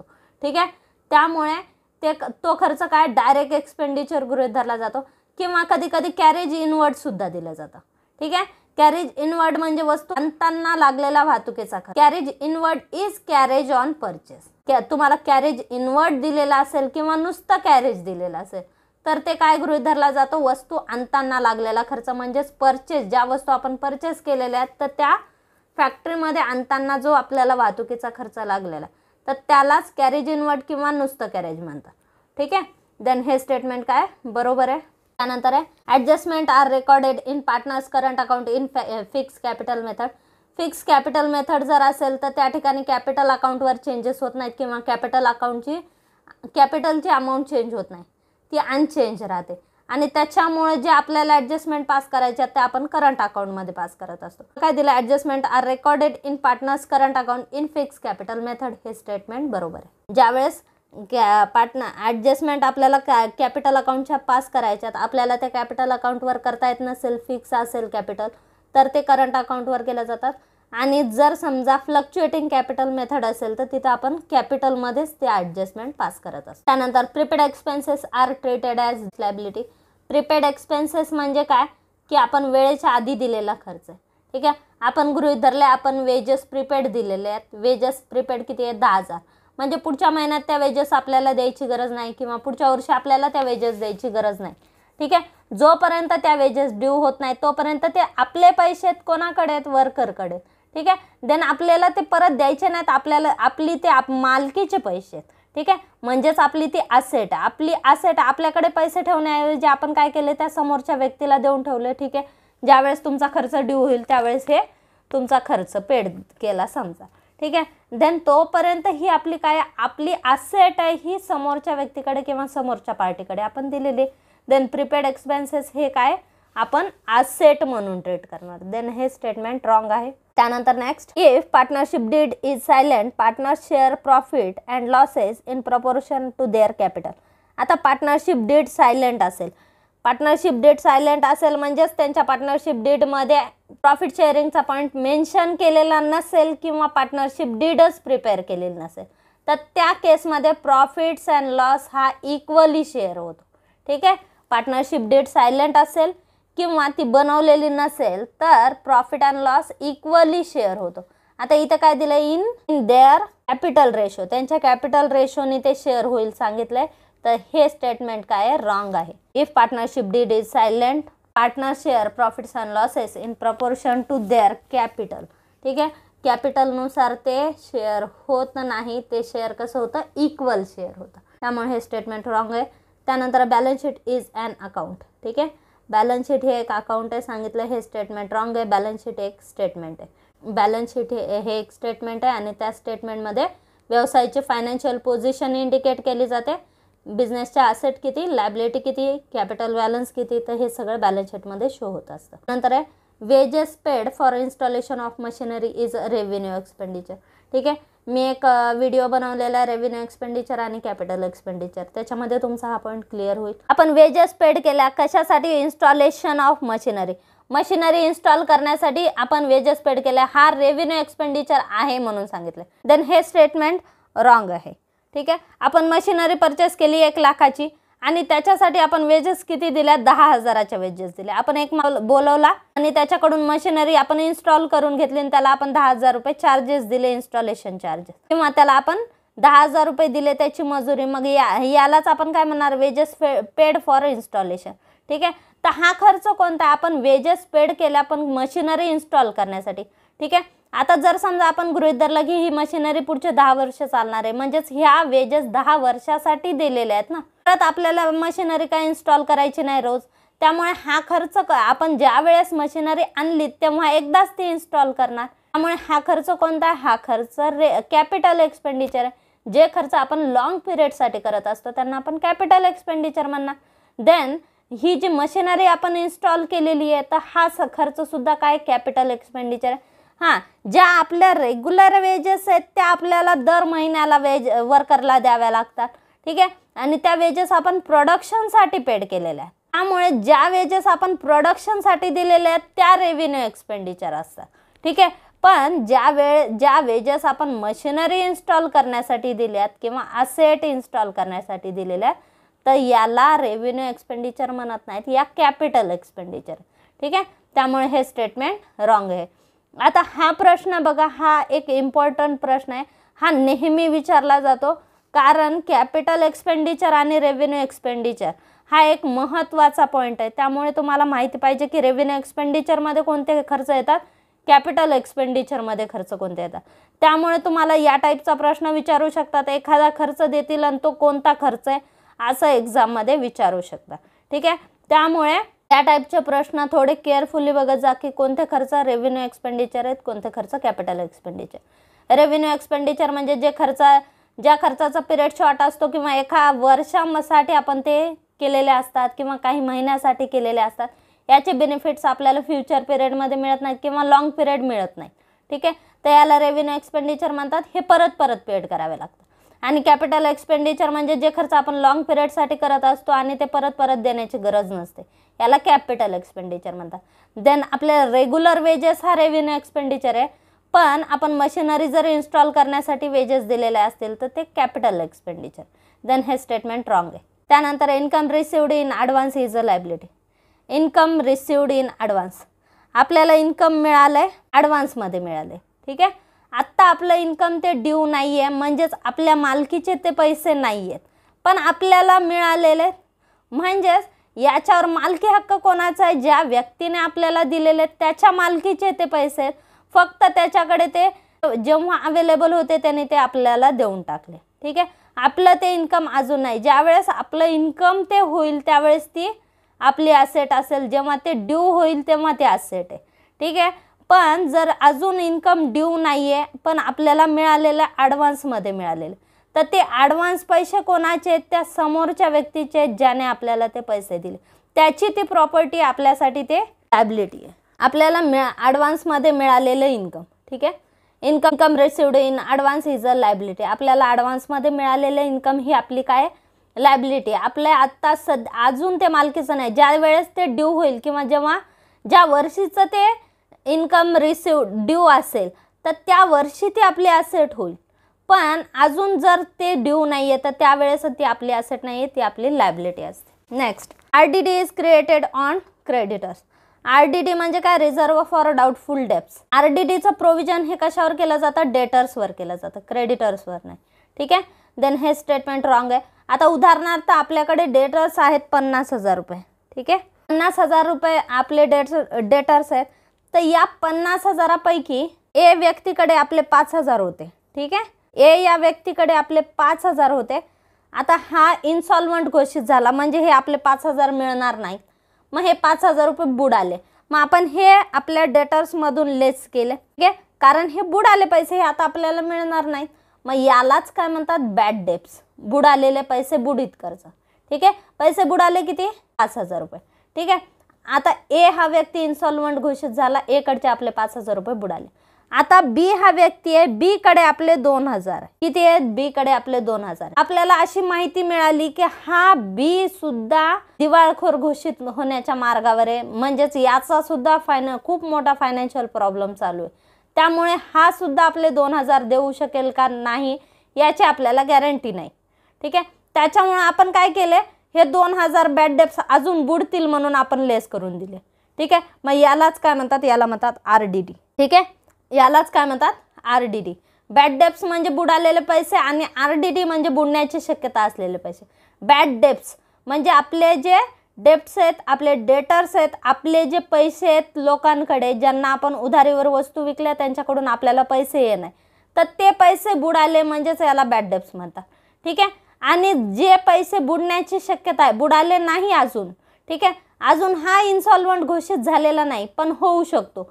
ठीक आहे, ज्यावेळेस हा इन्सॉल्वंट घोषित झाला त्यावेळेस ते आपले पैसे बुडाले समजा, तर त्याने अजून डायरेक्टली सांगितलेलं नाही की मी पैसे देणार नाही किंवा देऊ शकत नाही. ठीक आहे, त्यामुळे हा फक्त आपल्याला डाऊट आहे की हे पैसे बुडणार आहेत. ठीक आहे, मग त्याला आपण गृहीत धरलं की हे पैसे बुडणार आहेत. मग याला काय म्हणतात, रिझर्व फॉर डाऊटफुल डेब्ट्स किंवा reserve for bad and doubtful debts. Okay, म्हणजे बुडण्याची शक्यता असलेले पैसे, हे बुडालेले पैसे, हे बुडण्याची शक्यता असलेले पैसे. ठीक आहे, मग हे आपण कुठून लेस केले, कशावर क्रिएट केले बघा. इथे काय सांगितलं, RDD is created on creditors. हे चुकीचं आहे. RDD डेटर्सवर क्रिएट होते. डेटर्स म्हणजे आपण ज्या लोकांना उधारीवर वस्तू विकलेल्या आहेत आणि त्यांच्याकडून आपल्याला पैसे ये नाही. डेटर्स ही एक आपली प्रॉपर्टी आहे, असेट आहे. ठीक आहे, आणि त्याच्यावर आपण RDD बॅड डेब्ट्स आणि RDDच्या ॲडजस्टमेंट पास करत असतो. ठीक आहे, देन हे स्टेटमेंट रॉंग आहे. त्यानंतर आहे depreciation is not calculated on current asset. Depreciation हे करंट असेटवर कॅल्क्युलेट होत नाही असं सांगितलं. हे स्टेटमेंट बरोबर आहे. ठीक आहे, डेप्रिसिएशन हे फिक्स असेटवर चार्ज होतं. मग आता फिक्स असेट 2 टाईपचे असतात, एक टँजिबल, दुसरा इनटँजिबल. टँजिबल असेटवर आपण डेप्रिसिएशन चार्ज करतो आणि ज्या इनटँजिबल असेट असतात, इथे बघा गुडविल ही इनटँजिबल असेट. गुडविलच्या अमाऊंटमध्ये जर आपण झीज केली की झाली किंवा गुडविलची अमाऊंट आपली कमी झाली तर याला अमॉर्टायझेशन म्हणतात. डेप्रिसिएशन, बिल्डिंगची व्हॅल्यू कमी झाली तर याला डेप्रिसिएशन म्हणतात, गुडविलची व्हॅल्यू कमी झाली याला अमॉर्टायझेशन म्हणतात. ठीक आहे, टँजिबल फिक्स असेटमध्ये डेप्रिसिएशन चार्ज होता आणि इनटँजिबल फिक्स असेटवर काय अमॉर्टायझेशन होत असतं. ठीक आहे, देन डेप्रिसिएशन हे चार्ज फिक्स असेटवर होत असतं, करंट असेटवर होत नाही. त्यानंतर आहे goodwill is an intangible asset. Goodwill ही काय इंटँजिबल असेट. हे स्टेटमेंट बरोबर आहे. इंटँजिबल असेट म्हणजे अदृश्य संपत्ती, जी संपत्ती आपण पाहू शकत नाही, टच करू शकत नाही, फील करू शकत नाही. गुडविलला आपण पाहू शकतो का, गुडविल म्हणजे प्रसिद्धी. गुडविलला आपण पाहू शकत नाही, टच करू शकत नाही किंवा फील करू शकत नाही. गुडविलचे आपण आपल्या व्यवसायासाठी बेनिफिट्स मिळवत असतो आणि ज्या वेळेस व्यवसायाच्या प्रसिद्धीसाठी कॅशमध्ये शेअर आणला जातो त्यावेळेस आपण गुडविल त्या ठिकाणी ती प्रसिद्धी आपण कॅशमध्ये त्याची व्हॅल्यू दाखवत असतो. तर यालाच काय म्हणतात, गुडविल. आणि गुडविल ही आपली इंटँजिबल असेट. देन हे स्टेटमेंट बरोबर आहे. त्यानंतर next, indirect expenses are debited to trading account. ठीक आहे, इनडायरेक्ट एक्सपेन्सेस म्हणजे ज्या खर्चाचा प्रोडक्शनशी संबंध नाही त्यांना इनडायरेक्ट एक्सपेन्सेस म्हणतात आणि डायरेक्ट एक्सपेन्सेस म्हणजे ज्यांचा संबंध प्रोडक्शनशी आहे त्यांना काय म्हणतात, डायरेक्ट एक्सपेंडिचर. ते आपण ट्रेडिंगला दाखवत असतो. ठीक आहे. देन ट्रेडिंग अकाउंटला आपण डायरेक्ट एक्सपेंडिचर डेबिट करत असतो, इनडायरेक्ट एक्सपेंडिचर हे प्रॉफिट अँड लॉस अकाउंटला डेबिट होतं. देन हे तुम्हाला चुकीचं स्टेटमेंट दिलंय. Bank loan is a current liability. Bank loan ही आपली लायबिलिटी आहे. कोणती लायबिलिटी आहे? बँक लोन आपण 2 वर्षासाठी, 3 वर्षासाठी, 4 वर्षासाठी, 10 वर्षासाठी, लॉंग पिरियडसाठी घेत असतो. त्यामुळे ही कोणती लायबिलिटी आहे? ही लायबिलिटी ही लॉंग टर्म लायबिलिटी. ठीक आहे. आणि करंट लायबिलिटी म्हणजे ज्या लायबिलिटीचा पिरियड विदिन 1 इयर असतो, 1 वर्षामध्ये त्या लायबिलिटी आपल्याला पेड कराव्या लागतात. उदाहरणार्थ बँक ओव्हरड्राफ्ट. ठीक आहे. बँक ओव्हरड्राफ्ट म्हणजे एक प्रकारचं बँकेने कर्जाऊ रक्कम आपल्याला दिलेली असते, पण ती आपल्याला शॉर्ट पिरियडमध्ये परत करावी लागते. ठीक आहे. देन बँक ओव्हरड्राफ्ट ही आपली करंट लायबिलिटी आहे. बँक लोन ही काय आहे? Long term liability. ठीक आहे. देन हे स्टेटमेंट रॉंग आहे. त्यानंतर पुढे net profit is debit balance of profit and loss account. ठीक आहे. तर आता डेबिट बॅलन्स म्हणजे काय इथं बघा. ठीक आहे. डेबिट बॅलन्स म्हणजे डेबिटची टोटल जास्त आहे. ठीक आहे. डेबिटची टोटल जास्त आहे आणि इथे आपण बॅलन्स घेतलं. ठीक आहे. क्रेडिट साईडला मग याला आपण नेट लॉस म्हणतो. ठीक आहे. कारण क्रेडिट साईडला आपला लॉस येत असतो. मग इथे काय येईल? नेट लॉस येईल. इथे काय सांगितलं? Net profit is debit balance of profit and loss account. Then हे स्टेटमेंट रॉंग आहे. नेक्स्ट क्वेश्चन आहे फाइंड ऑड वन. आता या ठिकाणी 3 तुम्हाला सेम कॅटेगरीतले दिलेले आहेत आणि काही एखादा आयटम आपल्याला वेगळ्या कॅटेगरीतला दिलेला असतो. इथे काय दिलं? Wedges, salary, royalty, import duty. ठीक आहे. याच्यामध्ये वेजेस आपण ट्रेडिंगच्या डेबिटला लिहिणार, रॉयल्टी ट्रेडिंगच्या डेबिटला. रॉयल्टी म्हणजेच आपला उत्पादनाचा खर्च असतो. इम्पोर्ट ड्युटी वस्तू आणताना आपल्याला जी इम्पोर्ट ड्युटी द्यावी लागते, जे चार्जेस द्यावे लागते, तर याला इम्पोर्ट ड्युटी म्हणतात. ठीक आहे. वस्तू आपण आयात केल्या काही तर इम्पोर्ट ड्युटी आपल्याला भरावी लागते. वेजेस, रॉयल्टी आणि इम्पोर्ट ड्युटी तिन्ही आपण डायरेक्ट एक्सपेंडिचर आहेत. हे तिन्ही ट्रेडिंगच्या डेबिटला लिहिले जातात. ठीक आहे. आणि सॅलरी म्हणजे पगार. ठीक आहे. वेजेस म्हणजे मजुरी आणि सॅलरी म्हणजे पगार. ठीक आहे. वेजेस वर्करला दिले जातात, सॅलरी स्टाफला दिली जाते. ठीक आहे. स्टाफला म्हणजेच ऑफिस स्टाफला दिले जाते. देन सॅलरी हा खर्च इनडायरेक्ट एक्सपेंडिचर गृहीत धरला जातो, तो दाखवला जातो प्रॉफिट अँड लॉस अकाउंटच्या डेबिटला. ठीक आहे. वेजेस, रॉयल्टी, इम्पोर्ट ड्युटी आपण ट्रेडिंगच्या डेबिटला घेतो, सॅलरी आपण प्रॉफिट अँड लॉसच्या डेबिटला घेत असतो. ठीक आहे. देन वेगळं काय इथे? ऑड काय आहे? सॅलरी. ठीक आहे. त्यानंतर आहे पोस्टेज, स्टेशनरी, ॲडव्हर्टायझिंग. ठीक आहे. पोस्टेज, स्टेशनरी, ॲडव्हर्टायझिंग हे तीनही इनडायरेक्ट एक्सपेंडिचर आहे, आपण दाखवत असतो प्रॉफिट अँड लॉस अकाउंटच्या डेबिटला. आणि परचेसेस म्हणजे आपण वस्तू खरेदी केल्या. ठीक आहे. परचेसेस आपण कुठे दाखवतो? ट्रेडिंग अकाउंटच्या डेबिटला. Postage, stationery, advertising profit and loss अकाउंटच्या डेबिटला दाखवतो. परचेस आपण ट्रेडिंगच्या डेबिटला दाखवतो. देन वेगळं काय? परचेसेस. त्यानंतर आहे capital, bills, receivable, reserve fund, bank overdraft. Capital, reserve fund आणि बँक ओव्हरड्राफ्ट हे तीनही आपण बॅलन्स शीटच्या लायबिलिटी साईडला दाखवत असतो, कारण बिझनेसच्या त्या लायबिलिटी आहे. ठीक आहे. आणि बिल्स, रिसिवेबल ही बिझनेसची ॲसेट आहे. ठीक आहे. देन वेगळं काय इथे? बिल्स, रिसिवेबल हे आपण ॲसेट साईडला, बॅलन्स शीटच्या ॲसेट साईडला दाखवतो. त्यानंतर next building, machinery, furniture, bills payable. ठीक आहे. बिल्डिंग ही आपली फिक्स असेट आहे, मशिनरी सुद्धा फिक्स असेट आहे आणि फर्निचर सुद्धा आपली फिक्स असेट आहे. बिल्स पेबल ही आपली लायबिलिटी. त्यामुळे बिल्डिंग, मशिनरी, फर्निचर आपण बॅलन्स शीटच्या असेट साईडला दाखवतो, बिल्स पेबल बॅलन्स शीटच्या लायबिलिटी साईडला दाखवतो. देन वेगळं काय इथे? Bills payable. त्यानंतर आहे discount received, dividend received, interest received आणि डेप्रिसिएशन. आता डिस्काउंट रिसिव्ड म्हणजे आपल्याला मिळालेलं डिस्काउंट, डिव्हिडंड रिसिव्ड म्हणजे आपल्याला मिळालेला डिव्हिडंड, इंटरेस्ट रिसिव्ड म्हणजे आपल्याला मिळालेला इंटरेस्ट. ठीक आहे. हे तीनही आपले इन्कम आहेत, आपण प्रॉफिट अँड लॉस अकाउंटच्या क्रेडिटला दाखवणार. ठीक आहे. तीनही आपले रेव्हेन्यू इन्कम आहे. आणि डेप्रिसिएशन हा एक आपला खर्च आहे. कोणता खर्च आहे? नॉन कॅश एक्सपेंडिचर आहे. ठीक आहे. डेप्रिसिएशन हा एक आपला नॉन कॅश एक्सपेंडिचर आहे. कुठे चार्ज करणार आपण? प्रॉफिट अँड लॉस अकाउंटच्या डेबिटला. ठीक आहे. देन हे तीनही कुठे येणार? प्रॉफिट अँड लॉसच्या क्रेडिटला आणि डेप्रिसिएशन येणार प्रॉफिट अँड लॉस अकाउंटच्या डेबिटला. देन वेगळं काय इथे? डेप्रिसिएशन. त्यानंतर next question, complete the sentences. First दिले partner share profit and loss in dash ratio in the absence of partnership deed. Partnership deed केलेली नसेल किंवा पार्टनरशिप डीड मध्ये हा पॉईंट जर मेन्शन नसेल, ठीक आहे, तर कोणता रेशो फॉलो केला जातो विचारले. Partner share profit and loss in dash ratio in absence of partnership deed answer is equal. जर पार्टनरशिप डीड मध्ये मेन्शन नसेल किंवा पार्टनरशिप डीड तयार केलेली नसेल तर प्रॉफिट अँड लॉस हा इक्वल रेशो मध्ये डिवाइड होतो. त्यानंतर registration of partnership firm dash in India. ठीक आहे, registration of partnership firm. Registration म्हणजे काय?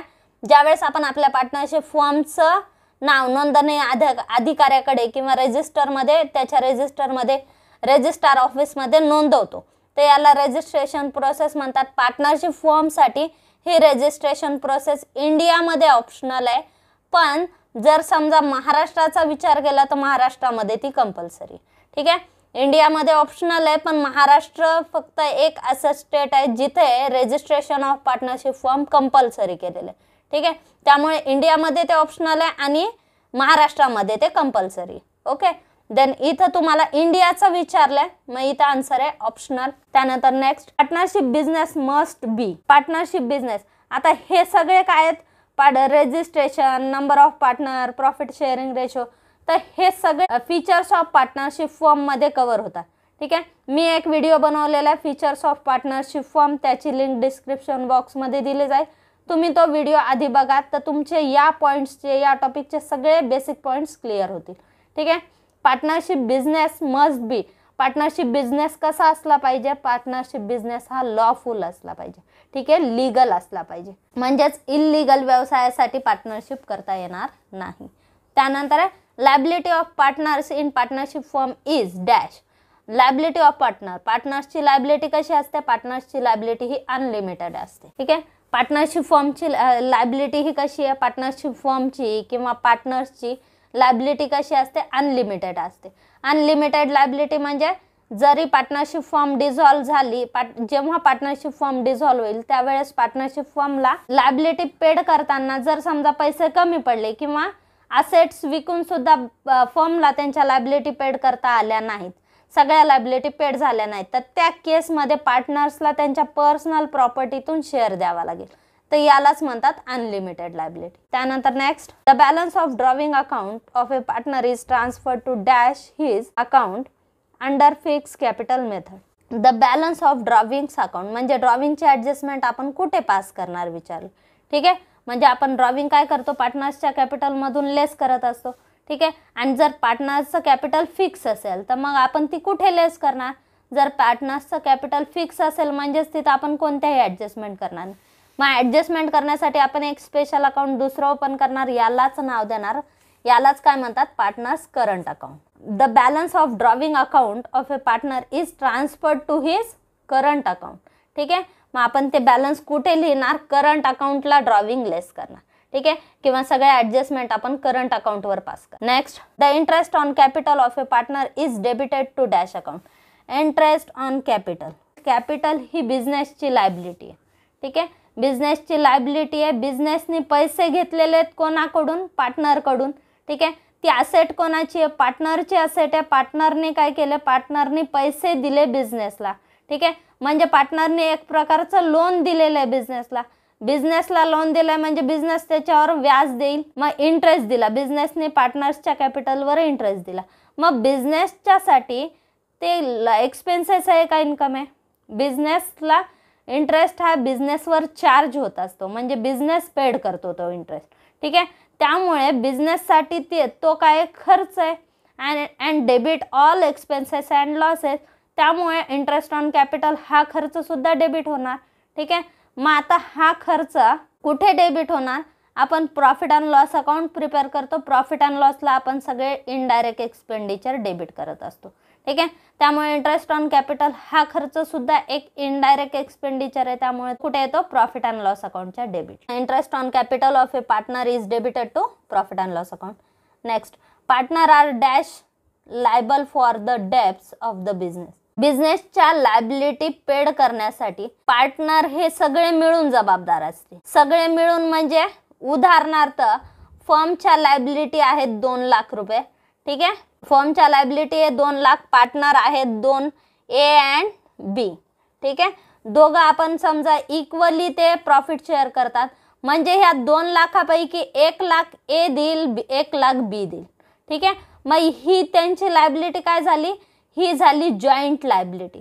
ठीक आहे, दोघं मिळून पेड करणार. आता इन केस याच्यामधला बी इन्सॉल्वंट घोषित झाला. इन्सॉल्वंट घोषित झाला म्हणजे कायद्याने याला करार करण्यास अपात्र घोषित केला आणि याला पण कोणी पैसे मागू शकणार नाही. ठीक आहे, कारण हा दिवाळखोर घोषित झाला.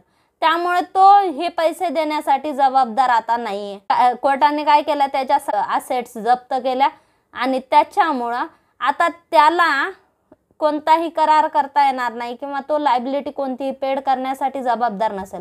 कोर्ट काय करेल, त्याच्या वतीने त्याच्या असेट सेल करता आणि त्याच्या जेवढ्या लायबिलिटी पेड करता येतील कोर्टाला तेवढ्या पेड करता, बाकीचे बॅड डेब्ट्स बुडाले म्हणून घोषित करतात.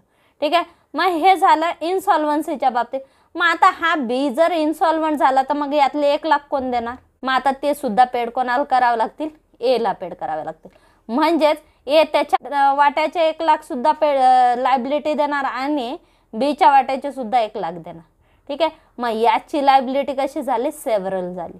ठीक आहे, आता तुम्हाला काय विचारलंय, partners are dash liable for the debts of the firm. फर्मच्या डेब्ट्ससाठी पार्टनर्स हे दोघं मिळून सुद्धा जबाबदार असतात आणि इन केस ऑफ इन्सॉल्वन्सी किंवा हा वेडा झाला, याचा मृत्यू झाला, तर अशा केसमध्ये हा एकटा जबाबदार राहील. म्हणजे रेअर केसमध्ये किंवा ठराविक केसमध्ये पार्टनर एकटा सुद्धा लायबिलिटीला जबाबदार राहू शकतो. नाहीतर त्यांची जबाबदारी कशी असते? जॉईंट असते. दोघं मिळून फर्मच्या लायबिलिटी पेड करतील. Partners are joint and several liable for the debts of the firm. ठीक आहे, पार्टनर्स जॉईंटली किंवा सेव्हरल लायबल असतील कशासाठी? डेब्ट्स पेड करण्यासाठी. जॉईंट म्हणजे एकत्रितपणे ते मिळून लायबिलिटी पेड करतील किंवा काही केसमध्ये आता बी इन्सॉल्वंट झाला तर अशा केसमध्ये एची एकट्याची ती लायबिलिटी. ठीक आहे, मग याला म्हणायचं several liability. Next, partnership deed is and dash of partnership. Partnership deed म्हणजे काय असतं? पार्टनरशिप डीड म्हणजेच जे पार्टनर्स आहेत त्यांच्यामध्ये झालेला करार असतो आणि तो करार ज्या वेळेस ते लेखी स्वरूपात करतात त्यालाच पार्टनरशिप डीड म्हणतात. ठीक आहे, then partnership deed as an agreement of partnership. त्यानंतर आहे the withdrawal by partners for personal use from the business is dash to his account. The withdrawal by the partner for personal use. पार्टनरनी फर्ममधून पैसे withdraw केले personal यूजसाठी, तर यालाच आपण काय म्हणतो? याला म्हणतात ड्रॉविंग. आणि ड्रॉविंग ही त्याच्या अकाउंटमधून डेबिट केली जाते. डेबिट केली जाते म्हणजेच त्याचं कॅपिटलचं बॅलन्स कोणतं असतं? Credit balance. आणि ते कमी झालं म्हणजेच काय? ड्रॉविंग ही डेबिट होते. ठीक आहे, then answer is debited. The withdrawal by the partner for personal use from the firm is debited to his account. ठीक आहे, त्यानंतर आहे commission payable to partner is dash to firm. Commission payable to partners. पार्टनरला commission दिलं बिझनेसमधून, पार्टनरला काम करण्यासाठी काही कमिशन दिलं.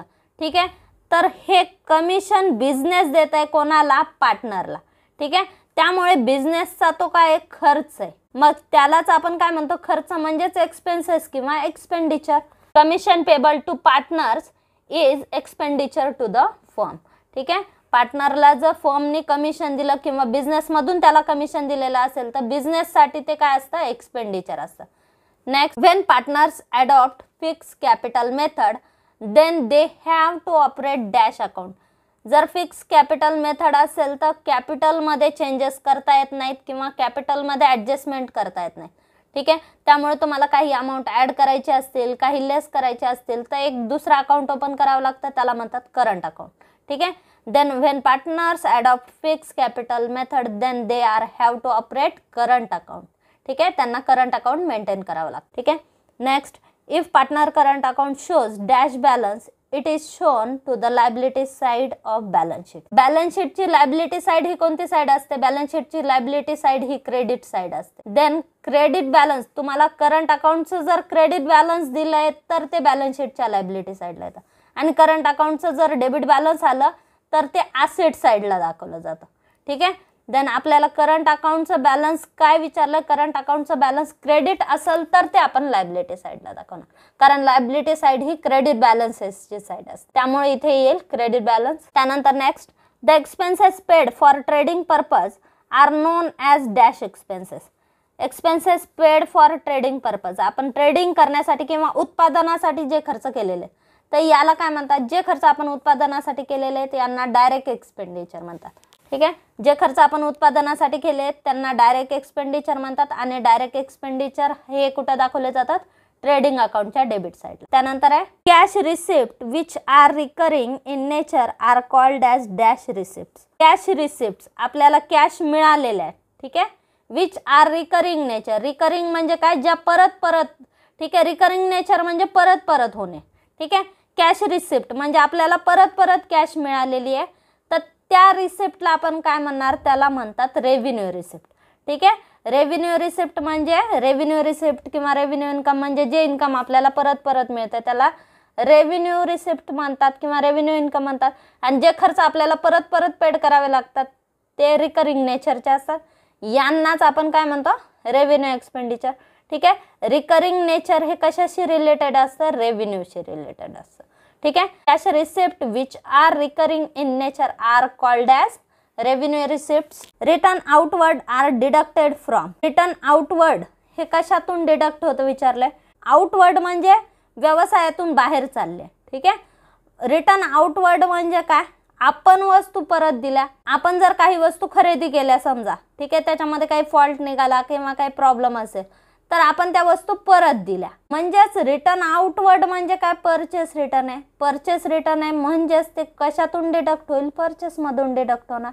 ठीक आहे, then answer is purchase. Return outward म्हणजे काय, आपण दिले रिटर्न. आपण कधी रिटर्न देणार, ज्यावेळेस आपण खरेदी केलं त्यावेळेस आपण रिटर्न देणार. ठीक आहे, आणि आपण जर विकलेलं असेल तर ते आपण परत घेणार, मग ते रिटर्न इनवर्ड आहे. ठीक आहे, रिटर्न आउटवर्ड हे परचेस मधून लेस होणार. Next, expenses which are paid before due date are called as. आपण जे खर्च ड्यू डेटच्या आधी दिले तर यांना काय म्हणतात, यांना प्रीपेड एक्सपेन्सेस म्हणतात. जे खर्च आपण ड्यू डेटच्या आधी दिलेले आहेत ते यांना प्रीपेड एक्सपेन्सेस म्हणतात, म्हणजे वेळेच्या आधी दिलेत किंवा ॲडव्हान्स मध्ये दिले तर यांना प्रीपेड एक्सपेन्सेस म्हणतात. आणि जे खर्च ड्यू होऊनही आपण दिलेले नाही, ड्यू डेट उलटून गेली तरी दिलेले नाही, त्यांना आउटस्टँडिंग एक्सपेन्सेस म्हणतात. ठीक आहे, प्रीपेड एक्सपेन्सेस म्हणजे वेळेच्या आधी दिलेला खर्च आणि आउटस्टँडिंग एक्सपेन्सेस म्हणजे न दिलेला खर्च. Asset which are held in the business for a long period are called. ठीक आहे, ज्या असेट लॉंग पिरियडसाठी आपण खरेदी केलेल्या आहेत किंवा आपल्या बॅलन्स शीटला ज्या असेट आहेत त्या लॉंग पिरियडसाठी खरेदी केलेल्या आहेत तर या असेटला काय म्हणतात, यांना म्हणतात फिक्स असेट. तर ज्या असेट लॉंग पिरियडसाठी असतात त्यांना फिक्स असेट म्हणतात, ज्या असेट शॉर्ट पिरियडसाठी असतात त्या करंट असेट म्हणतात. ठीक आहे, आणि ज्या लायबिलिटी शॉर्ट पिरियडसाठी असतात त्यांना करंट लायबिलिटी म्हणतात, ज्या लायबिलिटी लॉंग पिरियडसाठी असतात त्यांना लॉंग टर्म लायबिलिटी असतात म्हणतात. ठीक आहे, तर trading account is prepared on the basis of is dash expenses. ठीक आहे, ट्रेडिंग अकाउंट आपण प्रिपेअर करतो कोणत्या बेसिसवर. ठीक आहे, कोणते एक्सपेन्सेस आपण ट्रेडिंगच्या डेबिटला चार्ज करत असतो हे विचारलं. ठीक आहे, ट्रेडिंग अकाउंटमध्ये आपण काय फाइंड आउट करतो, व्यवसायाचा ढोबळ नफा, उत्पादनापासून आपल्याला ढोबळ नफा किती झालेला आहे. ठीक आहे, म्हणजेच ग्रॉस प्रॉफिट किती झाला हे फाइंड आउट करतो. मग ग्रॉस प्रॉफिट फाइंड आउट करण्यासाठी आपण उत्पादनाला लागलेला खर्च, डायरेक्टली उत्पादन करण्यासाठी जो खर्च लागला तो चार्ज करत असतो. ठीक आहे, आणि जो खर्च उत्पादनासाठी लागलेला आहे तर या खर्चाला डायरेक्ट एक्सपेंडिचर म्हणतात. आणि ट्रेडिंग अकाउंटला आपण कोणते एक्सपेन्सेस दाखवत असतो, डायरेक्ट एक्सपेंडिचर. ठीक आहे, then answer is direct expenses. Trading account is prepared on the basis of is direct expenses. Next, when commission is allowed to any partner it is dash of the business. जर समजा commission allowed केलेलं, commission दिलेलं आहे. ठीक आहे, वरतीच प्रश्न आला होता कमिशन पेबल. ठीक आहे, सेम कमिशन अलाउड आणि कमिशन पेबल. ठीक आहे, कोणाला दिले, पार्टनरला दिले, बिझनेससाठी तो खर्च आहे. ठीक आहे, काय विचारलं, when commission is allowed to any partner it is dash of the business. ठीक आहे, मग ते बिझनेसचं काय एक्सपेंडिचर आहे. त्यानंतर next, when goods are distributed as free samples it is treated as dash of the business. आता आपण गुड्स डिस्ट्रीब्यूट केल्या, ठीक आहे, फ्री सॅम्पल म्हणून, मग यालाच आपण काय म्हणणार, गुड्स डिस्ट्रीब्यूट केल्या फ्री सॅम्पल म्हणून. मग कशासाठी डिस्ट्रीब्यूट केल्या आपण, वस्तूचे सेल वाढवण्यासाठी, विक्री वाढवण्यासाठी. ठीक आहे, आणि वस्तूची विक्री वाढवण्यासाठी जो खर्च केला तर त्या खर्चाला आपण ॲडव्हर्टाइजमेंट म्हणतो. ठीक आहे, then answer is advertisement. When goods are distributed as free sample it is treated as advertisement of the business. ठीक आहे, गुड्स आपण डिस्ट्रीब्यूट केल्या फ्री सॅम्पल म्हणून, म्हणजे आपण तयार केलेल्या वस्तू आपण लोकांना तुम्ही वापरून बघा आणि मग वस्तू खरेदी करा. तर या बेसिसवर आपण वस्तू विकल्या. मग त्या वस्तू आपण कशासाठी विकल्या की त्या लोकांनी आपल्या वस्तू पुन्हा खरेदी कराव्यात म्हणून. ठीक आहे, म्हणजेच हा एक प्रकारचा काय आहे, ही एक प्रकारची ॲडव्हर्टाइजमेंट आहे आपण आपल्या प्रोडक्टची केलेली. ठीक आहे, देन याला आपण काय म्हणणार, हा एक ॲडव्हर्टाइजमेंटचा खर्च म्हणून ट्रीट होणार. When goods are distributed as free sample it is treated as advertisement of the business. तर हे झाले आपले पार्टनरशिप फायनल अकाउंट मधले काही क्वेश्चन्स आपण डिस्कस केले. टॉपिक थोडा मोठा आहे आणि क्वेश्चन्स सुद्धा खूप आहेत, त्यामुळे हा व्हिडिओ आपण 2 पार्टमध्ये बघू. आजच्या व्हिडिओमध्ये आपण एवढेच प्रश्न बघू. आजचा व्हिडिओ तुम्हाला कसा वाटला आणि याच्यामध्ये तुम्हाला कोणत्या प्रश्नांबद्दल डाऊट असेल तर कमेंट बॉक्समध्ये नक्की कळवा आणि व्हिडिओला लाईक करा, शेअर करा आणि सबस्क्राईब करा. थँक्यू.